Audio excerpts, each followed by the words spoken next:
હવામાન વિભાગની આગાહી વચ્ચે કચ્છના વાતાવરણમાં ફરી આવ્યો પલટો. પશ્ચિમ કચ્છમાં વરસ્યો કરા સાથે કમોસમી વરસાદ. ભુજના માધાપર હાઈવે, ભુજોડી સહિતના ગ્રામ્ય વિસ્તારોમાં વરસ્યો કમોસમી વરસાદ. કરા સાથે વરસેલા કમોસમી વરસાદથી રોડ પરથી પાણી વહેતા થયા, તો કમોસમી વરસાદને લીધે ખેડૂતો પણ ચિંતામાં મુકાયા. ફરી ઘેરાશે માવઠાના વાદળો. આગાહીએ વધારી ખેડૂતોની ચિંતા. 2 દિવસ રહેશે માવઠાનો માર. હવામાન વિભાગે રાજ્યના ખેડૂતો માટે આપ્યા છે ફરી માઠા સમાચાર. વેસ્ટર્ન ડિસ્ટર્બન્સની અસરને લીધે રાજ્યમાં 2 દિવસ કમોસમી વરસાદની હવામાન વિભાગે આગાહી કરી. હવામાન વિભાગ મુજબ પવનની દિશા બદલાતા 28 માર્ચ સુધી રાજ્યમાં ગરમી યથાવત રહેશે, પણ 29 અને 30 માર્ચ એમ 2 દિવસ રાજ્યના કેટલાક જિલ્લાના છૂટાછવાયા વિસ્તારોમાં ગાજવીજ સાથે હળવો વરસાદ વરસી શકે.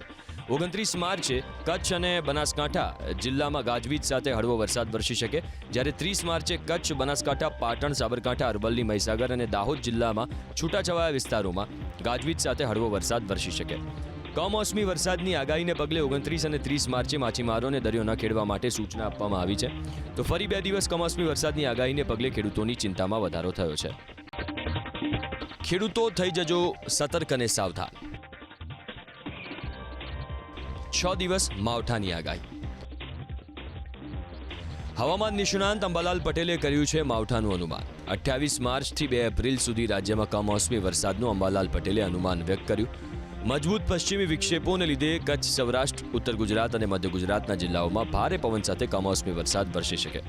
તો દક્ષિણ ગુજરાતના હવામાનમાં પણ પલટો આવવાનું અંબાલાલ પટેલે અનુમાન વ્યક્ત કર્યું છે.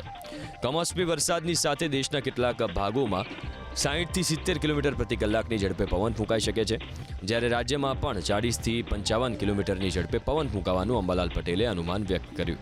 28મી માર્ચથી 2 એપ્રિલ સુધીમાં એક મજબૂત પશ્ચિમ વિક્ષેપ આપતા તેના કારણે દેશના ઉત્તરીય પર્વતીય પ્રદેશોમાં બરફવર્ષા થવાની શક્યતા છે અને ઉત્તર ભારતના કેટલાક ભાગમાં સખ્ત પવનના તોફાનો અને ગાજવીજ સાથે વરસાદ થવાની શક્યતા છે.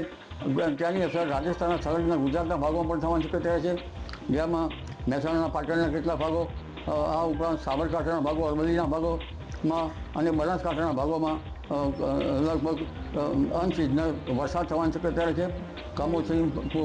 કમોસમી વરસાદ અને લગભગ મધ્ય ગુજરાતના ભાગો, કચ્છના ભાગો, તેમજ પશ્ચિમ સૌરાષ્ટ્રના ભાગો, સૌરાષ્ટ્રના અન્ય ભાગોમાં પણ હવામાનમાં પલટો આવશે અને વરસાદ થવાની શક્યતા રહેશે.